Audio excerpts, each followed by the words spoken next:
Howdy, folks! Happy Monday. We have a full panel here, which is great. Which means I don't have to talk as much, which I'm sure everybody watching is happy about.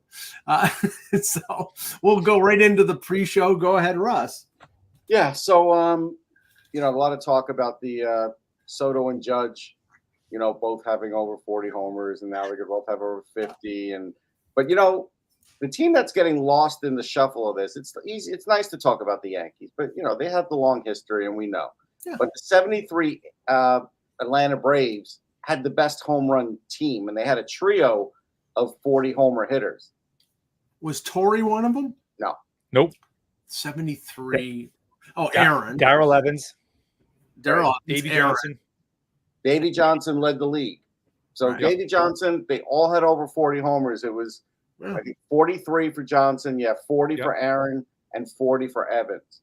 And, they played at the launching pad. So when it would get really hot at that old ballpark, the ball would just fly out of the ballpark. But I just feel like that's getting lost in the shuffle here with all the other home run talks. I wanted to mention it because I remember watching them as a kid. Was like, I remember, at that point, I didn't know Davey Johnson was going to be the manager of the Mets. I just knew he made the last out of the 69 World Series. So, Right. Yeah, no, I mean, hey, I think more of the focus from the Yankees perspective, more of the focus is on Judge because Judge is doing it again. He's at 51 now. He could break 62 or could break his own record, which I consider the home run record because we know Bonds was enhanced. But the Soto year, is phenomenal, and the Yankee fans really love him. And I think they're expressing more of the love, Jan, because they want to make sure that he's known that he's loved. So he comes back and takes a little, he's not going to take a discount. He's going to want to pay $50 million a year. But I think the Yankee love will have some little bit of sway. Show him $500 to $600 million over 10 years and you'll get the love. That's real love. So couple things I want to discuss. So let's talk about the dollars and cents, right? So interesting that I think it was Jordan Montgomery I heard earlier today kind of took Scott Boras to task in terms of the season that he's had, right? And Boras, as we all know, had 4 or 5 big clients. All 4 of them took deals vastly less than they expected and vastly later than they expected as well, which created a major problem as well, right? And then secondly, talking about Bonds, if you guys haven't had a chance, go watch the MLB Network show on Greg Maddux yesterday. Mm-hmm. The piece they showed, and again, on Twitter, they showed a piece of the Bonds Maddux. Yeah. The whole conversation is phenomenal insight in terms of pitcher versus hitter at an elite level in terms of the cat and mouse game and chess game that goes on between them. As much as you may not like him, the guy was a brilliant hitter who was augmented because of the steroids, but just the fact of his knowledge from hitting was phenomenal. Jan, the one thing, and I'll tell you, this guy was the only guy that ever talked about this. And yes, Bonds was a great hitter. He was great in Pittsburgh, but he wasn't great to that degree because A, pitchers weren't afraid of him, and B, he wasn't walking like every 5 minutes. But Ralph Kiner, before he passed away, said he had spoken to an eye doctor and said that the steroids that Bonds was doing was helping his vision. And Ralph said that on air. And I do believe in that. Yeah. Because Bonds' eye got to be a point where he literally would not swing at anything that wasn't a strike, and it was almost impossible to strike him out. And they weren't pitching to him, Russ. No, that's a part of it. Both of them are part, I think. When what was it? I think the thing was that Maddux. First of all, I'm fascinated with Maddux. The whole stuff with him and Eddie Perez about him calling his own pitches and basically signaling to him with a glove or with what the pitch was going to be, and nobody picked up on it. It's phenomenal. It's just phenomenal stuff. So, I love Maddux was a cut above, man. I can hate the Braves all I want, but Greg Maddux was an artist out there. It's funny, I can remember those heydays of the Braves team, and if I recall correctly, Maddux was an avid golfer too, right? Yes. And he had a special deal with the manager at the time, and I can't remember the manager's name, where he could go play around even though it was like Bobby Cox.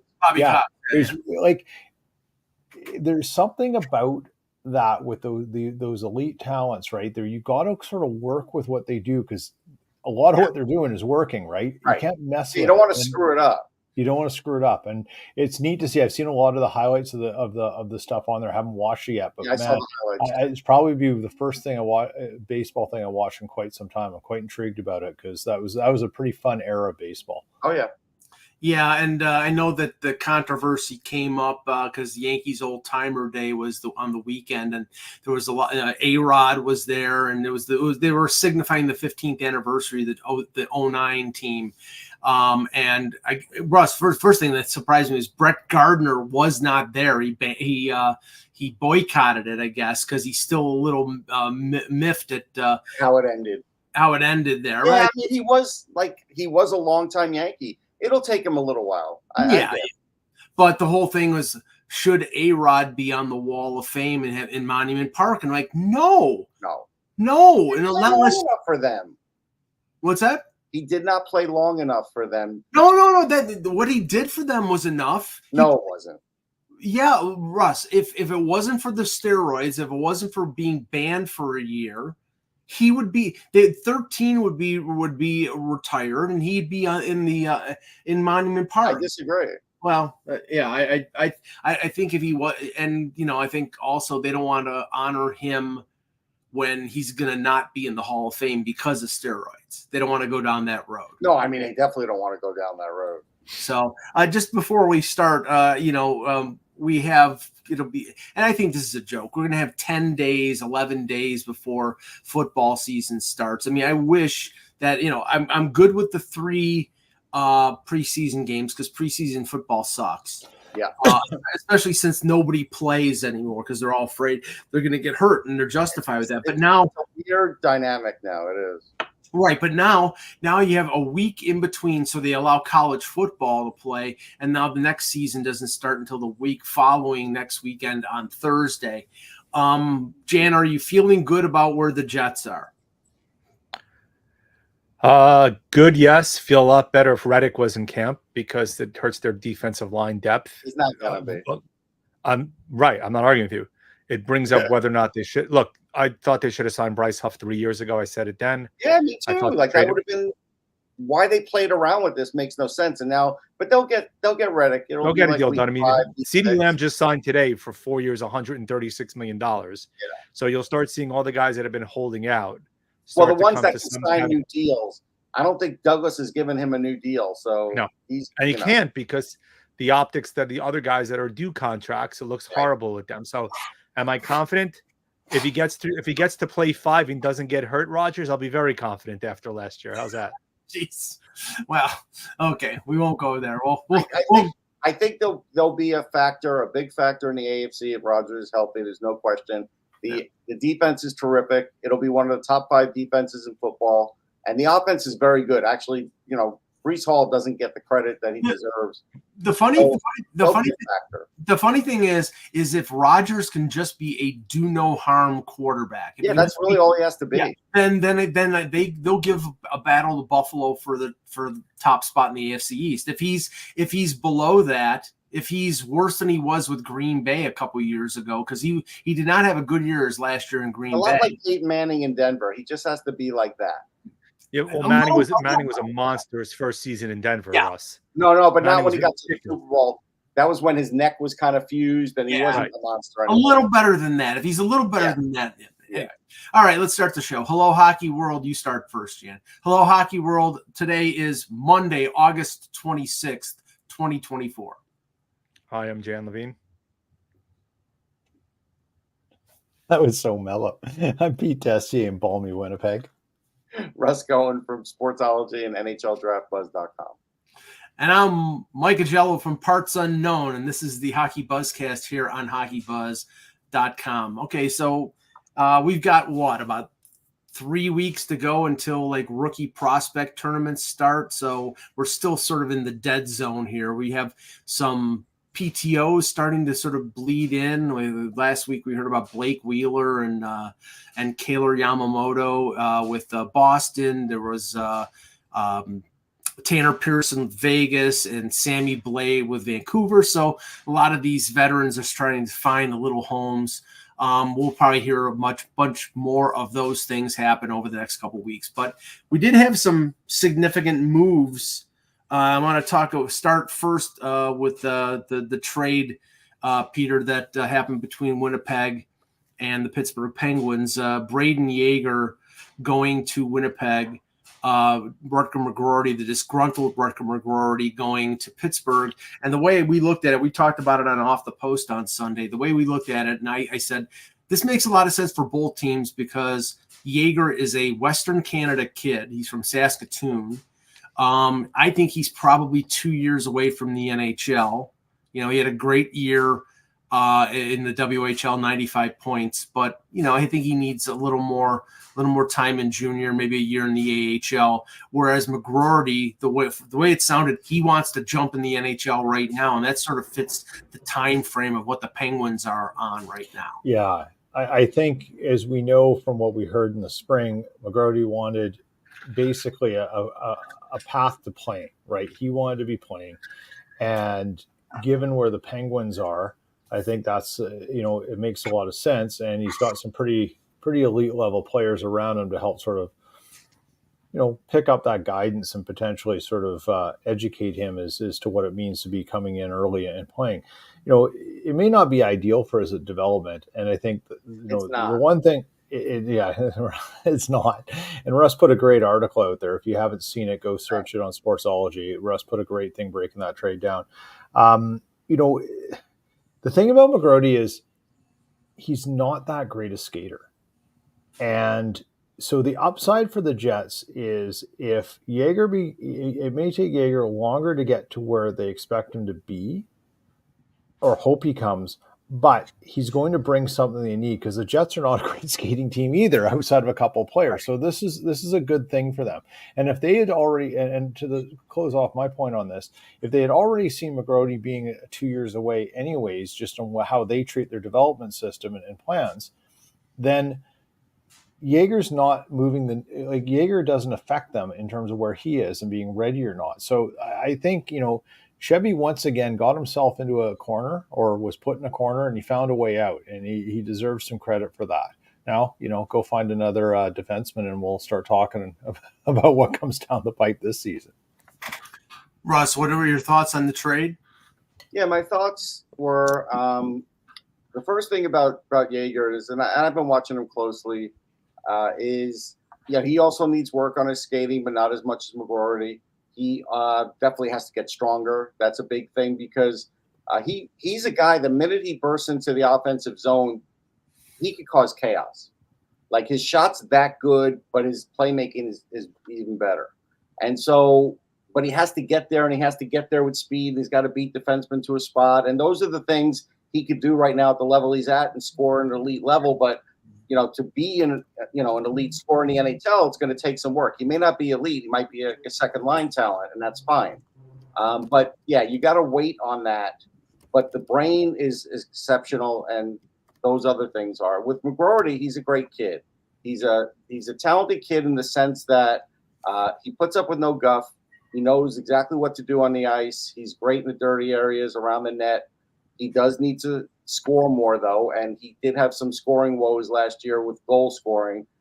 His overall points were terrific, but his goal scoring was down, and he knew it. And so, that's the worry I have about him making the team right away because, it's different than a Nyes. Nyes, besides having more goals, was a better skater than McGroarty is at the moment. McGroarty's good enough, but he could get better. And so I think McGroarty should start in the AHL. I think he should work. Jason Spezza should really work with him and make sure, because that's Jason Spezza's first job too. It would be a good thing to kind of link them up and let him work with them. But we'll see. But he's the power forward type, so they're completely different players.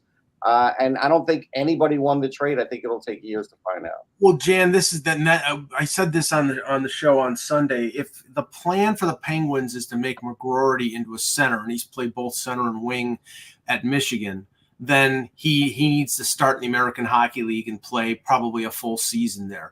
If they want to make him or think their most, the instant gratification there is to put him on the wing, put him with either Malkin or Crosby, he might be good right away, but it depends on what you think he is and where you want to see him in 2 or 3 years. Yeah, I mean, as Peter said, Russ had a good article, and stuff Russ and I discussed a couple of times was To me, he projects as a third line, probably borderline top 6 forward. To me, he's probably better on the wing than at center, given the type of player that he is in terms of likes to muck around in the corners, a little bit more physical. He definitely could use a development time, but as we've seen, right, it all depends on who's advising him. Part of the rationale probably to get out of Winnipeg is the viewpoint is that he feels he's ready, and the organization probably felt that he needed development time. Well, how is that going to play when he forced his way out of Winnipeg, landed in a spot where they probably do need some help in terms of their top 9, and if they try to sell it to him, quote unquote, that he needs to go get more development and work with Spezza down in the minors, I'm not quite sure how well that's going to be received. But on the flip side, as Pete said, Chevy got put into a corner and kind of came out smelling like a rose. Jaeger, and it's funny, when they announced the trade, the first thing I tweeted was Winnipeg hopefully got Jaeger because then it would be an even trade. And then the news came out it was. And from Pittsburgh's perspective, right, they may have incrementally upgraded, but what they were looking to do probably didn't necessarily include Jaeger originally. So for Winnipeg to get a guy like that, who 2 years down the road could end up filling a top 6 role for them, and given the kind of shot that he has to be kind of a point or a guy on the hash on the power play, it's a pretty good exchange for Winnipeg in terms of not necessarily having a significant decline in terms of the talent and their timeline for each one of them remaining the same. You couldn't match it up any better, Peter. It was like 14th overall pick in one draft, 14th overall pick in another draft. One is 20 years old, one is 19 years old. I mean, obviously they're different players, and but in terms of just like evaluation right now, it's pretty even in that respect. Yeah. I think there's something in Jen, when you're sort of providing some context here, it made me think about something that I think gets lost in this. 14th overall, but it speaks to the idea of taking the best player available, whether or not they necessarily align with every need you have. Because remember, draft picks are a lottery pick, right? You don't know how they're going to pan out. And if they move in the way you want, but they're not going to fit in with what you have in your roster, and you've made contract commitments or whatever, you've got a great opportunity to parlay that in a good trade. And I think sometimes we forget, like, if Jaeger was on Minnesota, this trade probably doesn't happen. But there's 30, there's 3 other divisions you can trade within too. And it speaks to the idea, don't try to hope you can fit that player into a need you have right now that is still going to be there 3 years, 4 years down the road. Draft as good as you can, and then you can find the player you want later because you've got an asset you can move. And I think that's really important. Good. There's one other point of this that does get glossed over and does play against Cheverday, and that is McGroarty, like most star players from college, wanted Winnipeg to burn that first year of ELC, and Winnipeg refused. And so I would act the same way Rucker McGroarty did and say, yeah, I don't want that. But the thing is, after all this time had transpired, then Pittsburgh says, you want to sign an ELC here? And he's going to be like, yeah, because at least I'm going to play, because that was the second part of the equation. But once you took that first part away, it then with them not giving him the path, like Peter said, it's not like he forced his way out. He was just like, now my vision of playing there is gone. That's really what it was. Yeah. I mean, Peter, all they had to do, because we know how it works in the NHL with these college players, you play one game and you burn the ELC. Yeah. So they could have done that like Toronto did with Matt Fratton years ago, or Matthew Nyes at the end of the year a couple of years ago, burn the first year. Now what they're thinking is, well, we're Winnipeg, we have a tough time retaining players. We don't want to start the clock on a player that we would like to hold on to for 8 years. Yeah. So, no, we're not going to do that. Well, you know what? Then maybe you're going to have to shy away from taking American college players. You're going to have to take Canadian kids. Let's look at that, right? The Jets have consistently looked to the American development team, the under 18 thing. They've consistently looked at northern U.S. kids, and they've had to move some. And I think, to your point of burning the ELC, Jacob Trouba, they let him come out for a game first year in 2014, do the pregame skate. He didn't play, but there you go, right? It's done. And so, mind you, he was in the starting lineup next spring, and they knew that. But, it's a very good point where they've traditionally gone and found these things. They're also creating impediments for those players that they want to draft, because they feel they can identify with the areas, the region, the climate, but they're not addressing the issue that there's a little more urgency for these guys to start playing, and you've got to provide roadmaps. Like, look, an NHL team for a player where there's only 25 jobs is no different than any other company where you have you've got to provide a roadmap to opportunity. And progressive companies are doing that because they know that's what this generation needs. Now, hockey's a little different in there's physical capabilities and skill sets, but that can be the same for any profession, right? You know, if your development works well, you're going to have a roadmap and a plan, and people are going to be able to realize it, and they just have to give their part. Well, and it's hard, right? But it's a hard balance. Yeah, and the other part of that, Pete, is when you are a top college free agent, you can call your own shots. Yeah. And so it's different than a guy you've drafted from, you know, the OHL or any of those other leagues, really almost from anywhere else, because they basically could just deny you and just wait out the term and go free agent, where these other players can't do that. And so, I mean, they can, but it's a much longer period of time. Let's say if it's a Russian or something. But so that's a lot of power to the player if you are that good. So that's the other thing. Like for the future, if Winnipeg's going to draft a top college player, this same thing could occur. So at some point, they're going to have a change in their mindset, or they're going to have a problem. So the other big move that happened since our last show was the Askarov trade. And Jan, I thought this was a phenomenal deal for San Jose because, and it's not seamless, this comparative, but if you look at the way Mike Grier is setting up San Jose with Will Smith, now and Eklund, and then now Celebrini, they have a couple good young defensemen. Now they get the goaltender. Now, it's not guaranteed that Askarov is going to be a superstar, but I mean, but 2 good years in the American Hockey League. They've got good young players. They've got what appears to be the franchise cornerstones. There's going to be a lot of pain there over the next 2 or 3 years, but he's done a pretty decent job of assembling that sort of cornerstone talent. Now he's just got to get through the 2 or 3 years where Vlasic is on the payroll and they have to, and some of these other bad contracts are still there. But there's a pot at the end of the rainbow for the San Jose Sharks. Yeah, absolutely. I mean, we talked a couple times. We knew they were improving their offense. Defense and goaltending remained a massive question. I still think they need to get better in terms of the blue line down the road in terms of their prospect base. But forwards, and you mentioned obviously Celebrini, you have Smith, you have Eklund, you have Bordelot, Musty. I mean, they have a really good pipeline. Dickinson also. So now you get Askarov, which first and foremost, they signed him to a 2-year extension already, which bodes well compared to the things we had heard in the past. Right. In terms of the price that they paid, by comparison, far from an overpayment by any stretch of the imagination in terms of obviously giving up a, as Russ has called him, kind of more of a maybe number 2 goalie prospect in terms of the future down the road, but getting back to third and getting back potentially your goalie of the future.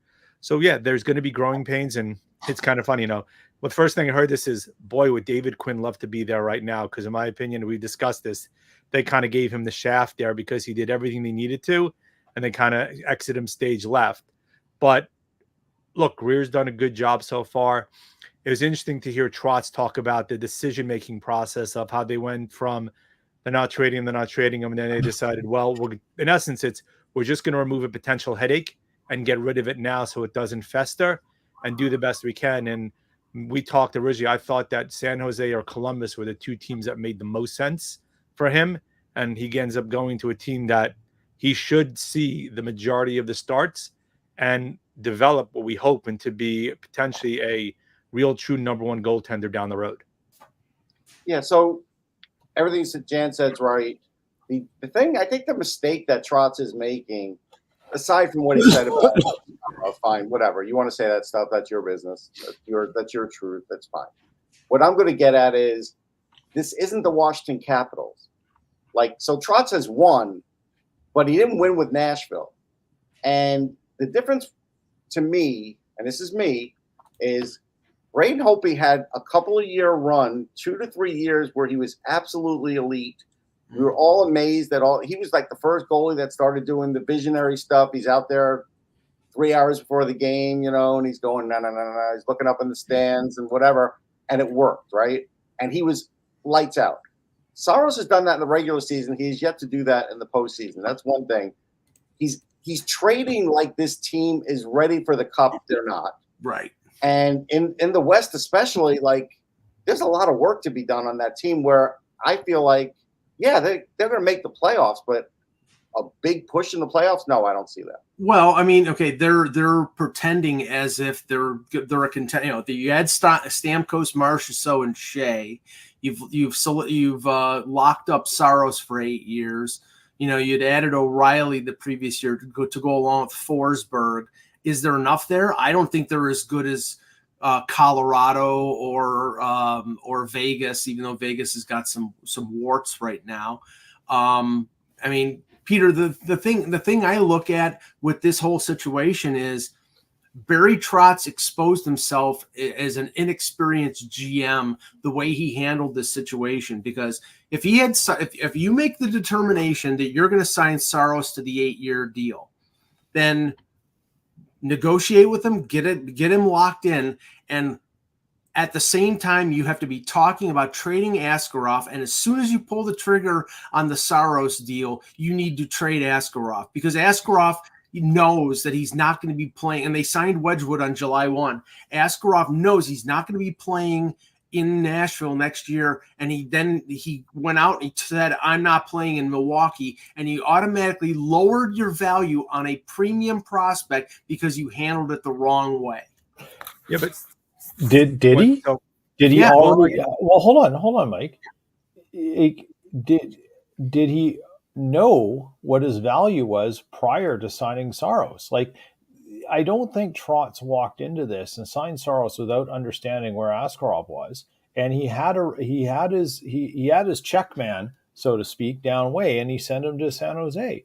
Like, I don't think that happened by fluke, and Greer came to the rescue for Trotz.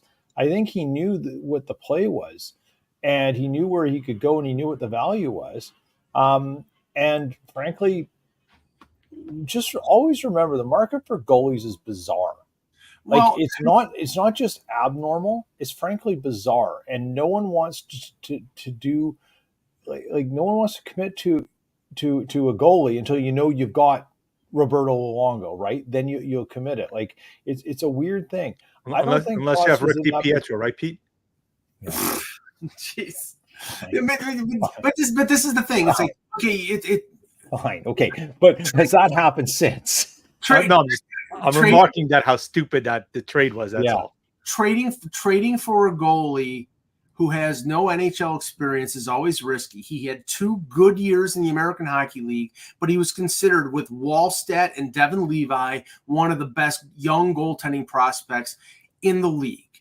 Okay, so my point is, I think he could have gotten a lot more than a low first-round pick in David Edstrom, who is projected to be a third-line center in the NHL, had he made that deal in July at the same time or before he signed Saros to the. It was bad asset management, Jan. Unless the market wasn't there at that point in time, first of all, right? And then say, look, we could argue the same thing. The Panthers draft Spencer Knight, right? Yeah. Right, a month later, 2 weeks later, they signed Sergei Bobrovsky to an 8-year contract. Now, Spencer Knight, obviously, it's a different story because unfortunately he's had some of the personal issues. But let's say Knight hadn't had those issues. You likely would have had the same argument because he would have been basically stuck in the minors and probably be panning for a number 1 job somewhere. Just unfortunately, he hasn't. In this case, the market may not have been. And now, do I think he got enough for him? No, I personally probably thought he should have held out for more Trotz. But part of it also might have been, you know what? The longer I keep him in the minors, the less likely his viewpoint may have been the less likely I'm going to get a number 1 pick down the road out of them. And the less likely I'm going to get pieces or assets that I think I might be able to use. I personally don't think he got enough, but that might have been part of the decision-making process that he used. Russ, it was a shit or get off the pot moment, because if Askarov goes down to the minors, if he was amenable to going down to the minors for a third year and had a bad year, then his value would be shot. Yeah, no question. I mean, that definitely, and obviously it wasn't going to happen, right? The other part of this, though, that's not really getting talked about that runs teams and organizations into trouble is when teams or certain people in those organizations decide, hey, this player just can't play for us. As an example, John Tortorella and Marian Gaborik. Gaborik won a Stanley Cup with the Los Angeles Kings. That was a mistake. We go back to the Nashville Predators with David Poile and Eli Tovanen.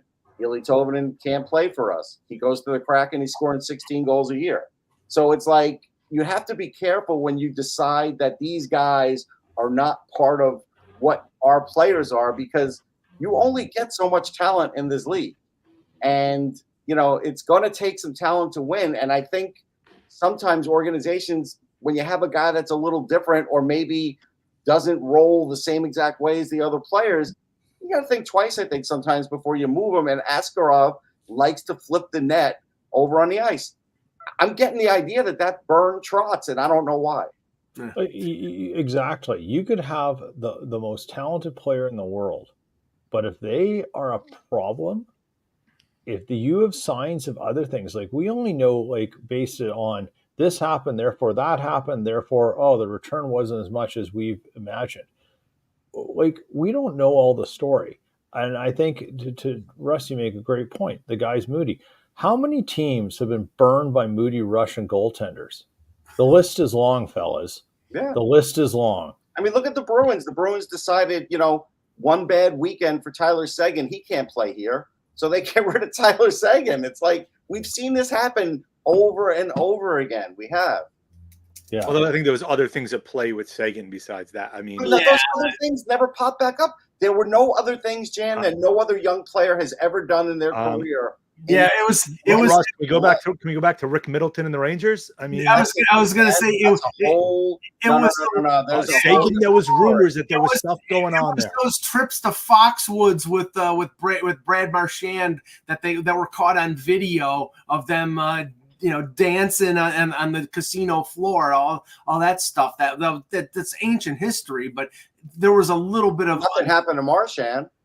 No. Well, I mean, but that's they got rid of Seguin, so Marchand lost his running buddy, I guess. But Mike just made my point, like he did, and that is the problem. You can't look again. Austin Matthews, the Leafs didn't get rid of him when he had his incident. No, the problem was I think that Seguin was coming up for a contract as well. I think he was. That's part of the problem. Well, you can't stay here. We're not going to pay this guy. Right. The Leafs could have done the same thing with Matthews, but they're like, wait, look how talented this guy is. We're going to just have to overlook this. Sometimes with younger players, you should think twice about stuff before you just deal them off, because I could probably name you more times when a guy hasn't worked out that has, but when it works out and you lose on that, usually the teams lose big. Like there's all sorts of things going on. If this is just one example we can cite, right, then there's chances are there's some other things. Like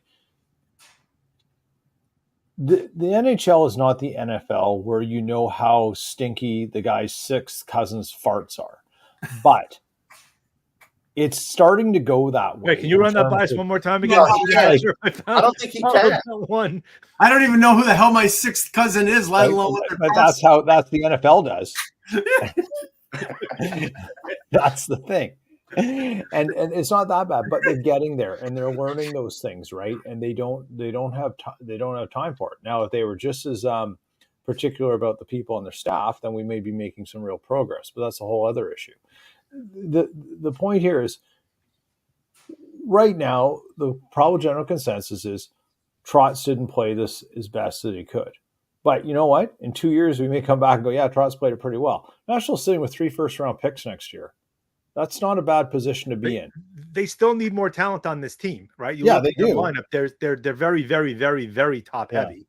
And you can question whether or not the second line is a robust second line, depending on if Sissons or Novak is your number 2 center. Personally, it should probably be Novak, in my opinion. But they still need some more guys. I can see them parlaying that pick towards the deadline to kind of supplement some of this open holes that they need. Defensively, they should be pretty good, and goaltending they are. And granted, you've named the big guys, right? You've named Stamkos and Forsberg, but you look at the bottom six, they definitely need a little bit of, impact and push They there need a to kind of lot. solidify that roster. For 1 year, they should go with Stamkos up the middle and O'Reilly as their number 2. And then I think that would be the smarter move for this Agreed. season. Yeah. All right. I wanted to touch on this. Again, we talked about this a little bit on Off the Post, but we haven't had a show since Wednesday. The Ryan Johansson contract termination. Peter, I want to go to you first because I know that, in your capacity covering the Jets, you've had interactions with Kurt Overhart over the years. And he is front and center in this situation because he is going to go to war with the NHL. Now, they terminated his contract, and according to what Elliot Friedman, I'm just going to read this here. I don't like to question injuries, Friedman says, especially since anyone who's played 905 games like Ryan Johansson is guaranteed to have legitimate ones. I am told the key will be everyone navigating how he went from not missing games and practices in Colorado to how he was unable to play for either Philadelphia or Lehigh Valley. The timing is a little weird, which probably has something to do with the video of Johansson dancing at a wedding. Again, I wouldn't try to handicap this except to say the NHL and the NHLPA hate risking precedent from an arbitrator, so a settlement is always the preference without an airtight case. But he did say our Overhart is preparing for a fight, and the Flyers wouldn't pursue this without a behind-the-scenes wink from the NHL. This is going to get ugly, isn't it? Well, I mean, this is one case where I think Overhart should be fighting for his client. Like, I think he should go to war for it. This is the kind of thing you have agents and representations do to fair treatment. And I can say, like, if he can't play or do something, lacing up skates, putting on, body armor, and hurling down the ice into boards and people and elbows and sticks and stuff is a hell of a lot more demanding than dancing at a wedding. Yeah, so if that's the basis of this, that's what burns me is I don't know why Elliot put that out there because fans were saying that. And trust me, I know a little bit about hips, and this is, he could be just fine walking on the beach, lifting up his wife. All that stuff has nothing to do with hockey. I'm on a list for a hip replacement, and I can go play golf, but sometimes I will literally be limping off, and sometimes I can't even walk upstairs. Right. There's no rhyme or reason. I know exactly what it is. I've had an MRI. It's crazy. And so if there's some lingering problems, you don't know day to day. He could have been hopped up on a leave and everything else to go to that wedding because it meant something to him, which is exactly what I would do if I was going to go out and want to go dancing with my wife or whatever. Of course, that's exactly what anybody would do. Yeah. So, the problem is, and Russ, I think you make a good point. Why would Elliot put that in there? Well, is there a nudge, nudge, wink, wink someplace else down the line too, where he's hearing something about this? And that's the interesting thing. Overhart, I don't appreciate the way he looks at his contract negotiations in certain ways because I think he makes it hard for his clients, unnecessarily hard for his clients to come out after it's over and not feel like there's bad blood someplace like that. So I disagree. Ask yourself, does he get his clients the money? Does he get his clients? Absolutely, he does. I'm not saying that. But the client still has to live with what goes on because it's still the client. And whether it's the agent saying it, the client wears what the agent says. Right. And in this case, he should go because, and frankly, the Philadelphia Flyers have a long history of some weird injuries and lawsuits and stuff. And I don't know, it goes back to Dave Babbage, believe it or not. And you'll remember that. There's always something that's never really changed there. And there's been some weird things that's gone on for a long time. Oh, yeah. There's been some lawsuits. I don't know who the staff are. Did Mike Ratchey have an issue? There's been guys. But, Pete, this is the thing. And I think we all would agree on this universally. When Johansson was in that deal, I would never have accepted Johansson in that deal knowing his history with him, what's going on as a player. But that was the price that they had risk. That was the price that they had to pay to get a first round. That was a massive risk. Well, then, but okay, but here's the point. Danny Briere set the market of I need to get a first-round pick and a deal for I Sean know. Walker. Sean Walker was nowhere close to being worth a fucking first-round pick. So right. Well, now the problem is when they settle, and they will settle, the Flyers are going to be stuck with some dead money here, and that's what they thought they'd be getting out of, and they're going to probably get out of some of it, but not all of it. And so, like, that was the risk. And you're right, Mike. He wasn't worth a first, but he wanted to get that first, and this is the fallout. Like, it was a big risk. There's no question. Yeah. All right. So just a couple little news and notes before we end the show. There are reports out of Boston, Russ, that Jeremy Swayman's contract demand on a new deal would start with the number 1, and it's not $1 million, it's $10 million. If that's the price, then they really painted themselves into the corner by trading Allmark and not having. I said it at the beginning. It was like, why did you do that, knowing that you had to satisfy the other guy's contract at the same time? And I think this is me reading it and looking at other Bruins reporters. I think the vibe was they like him here. He's one of us. He'll come in for that low amount. He'll be a Bruin. He won't be like Pasternak. He won't be like Bergeron at the end. And he'll be amenable to something under market value. And he's not. And so now all of a sudden it's like, uh-oh. Now we actually got to pay this guy again. Another player they have to pay. Peter, the Bruins are under this fallacy that, just because Nikita Zadorov took less than a lot of people thought he was going to get in free agency, which was $5 million instead of $6 million, and because Elias Lindholm took a little bit less than a lot of people thought he was going to get because he was one of the best centers in free agency, I think it was in the 7s, that everybody's going to do that for the Bruins. Pasternak didn't take a discount. McAvoy didn't take a discount. The days of them taking discounts are over with, especially with guys who are homegrown in Boston. If they're good, they want to get paid. Yeah, and they should. And like I don't look, when it comes to contract negotiations, fans and everyone you can get really upset because you feel like it's too much, it's too animosity, the guy's not worth that. But at the end of the day, wouldn't we all like to get more money if we're, with our boss or whoever or whatever we do in a contract negotiating with a supplier, right? Like, wouldn't we all want more? So you can never fault someone for going for the money. If you don't like the money, fault the team that paid it, not the player for asking for it. Like, it takes two to make a contract work. And you know what? But Mike, your point was they want to get paid. They do. And some players are just wired differently too. Some guys are like, Bergeron, he whatever. At the end of the day, he made enough money. He was happy. He liked doing his thing. He retired gracefully, and that's who he was. I mean, I think his contracts and sort of stuff were almost like the way he played. You sort of notice him, but didn't notice him, and it was just there.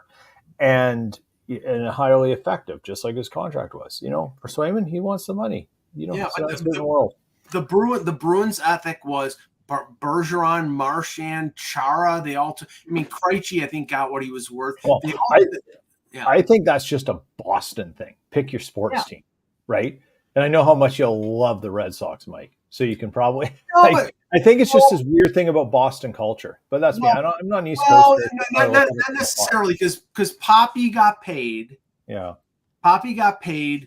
And Manny Ramirez got paid. When it came time to pay Mookie Betts, they got cheap and they traded. Well, they blew that one completely. Yeah. But they also let Jacoby Ellsbury go, and look what happened after he left. That was a good thing, and the Yankees. And Johnny Damon also they let go.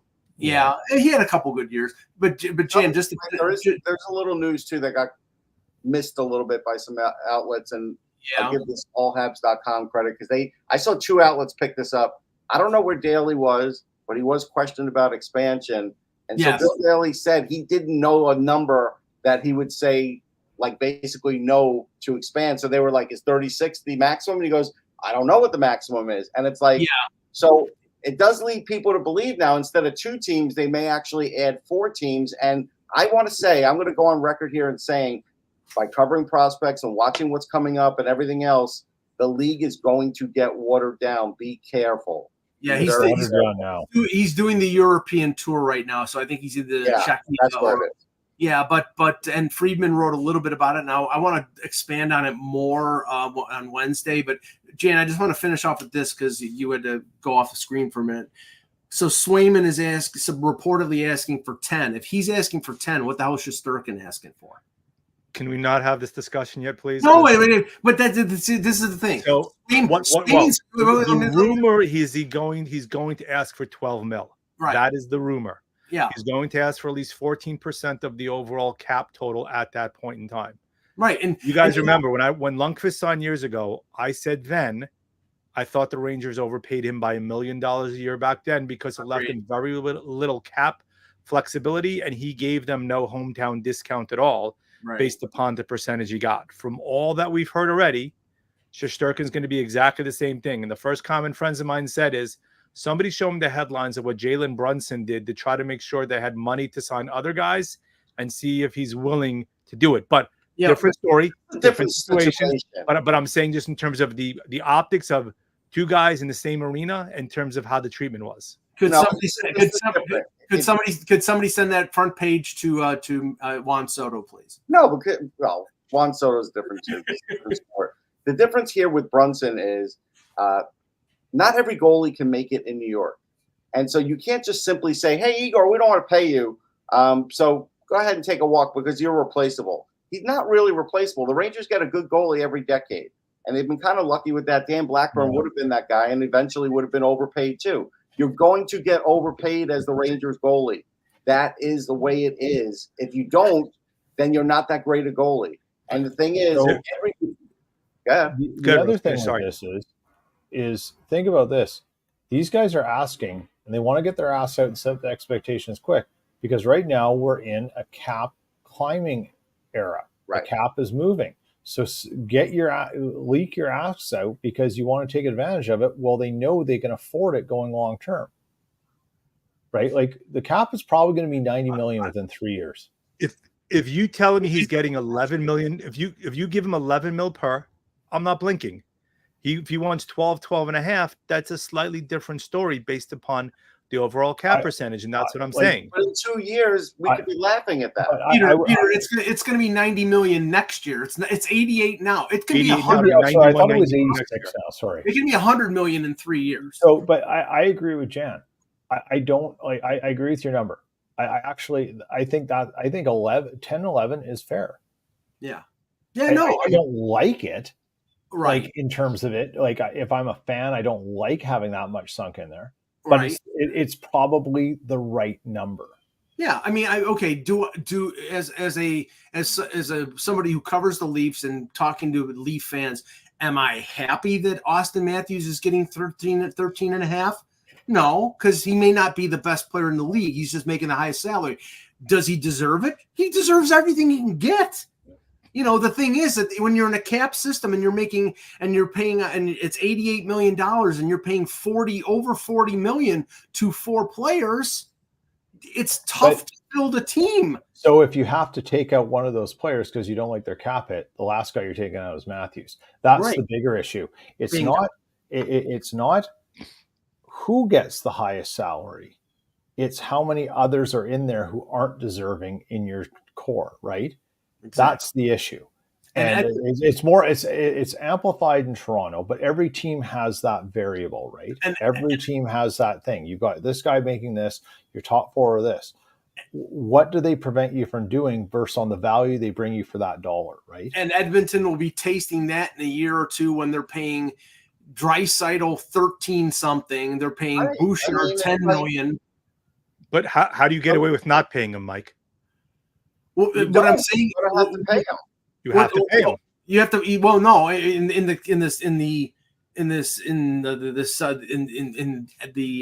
Edmonton's case, you have to pay Draisaitl and you have to pay McDavid. You have to find a way to get rid of Nurse. You have to find a way. That's going to be tough. you may have to retain $3 million to do it, but you cannot have Nurse making 9, Bouchard making 10, Draisaitl making 13.5, and McDavid making probably 15 when his contract comes. The cap is $93 million, so I disagree with that. If the cap is up at $93 million, this is an old argument, Mike. Like this old Leafs argument goes away in a couple of years if the cap goes up like $6-7 million from 2 years ago. Well, it goes away next year. Is irrelevant. It goes away next year when Tavares is making $4 million, and no, but that's just one team's dilemma. Other teams are going to be doing this, but they're not going to be doing it under the same circumstances because even though there's a certain percentage of cap, the number is going to be higher, much higher. Right, the number will be higher, but my point is, if the cap is $100 million, you cannot spend $50 million or 50% of your cap on 4 players. You just and if you've got other great young players and other players that come in for less, I can't say that can't be done because there's always teams that buck the trend anyhow. Nobody's won like that before, so we'll see. Anyway, not yet. I mean, there's always that's the whole thing, Mike. Like nobody has yet. Not yet. That's the point. Okay. All right. We'll continue the argument on Wednesday when we have the next Hockey Buzzcast. For Jan Levine, for Peter Tessier, for Russ Cohen, I'm Michael Agello. Thank you for watching, and remember, without the buzz, it's just hockey.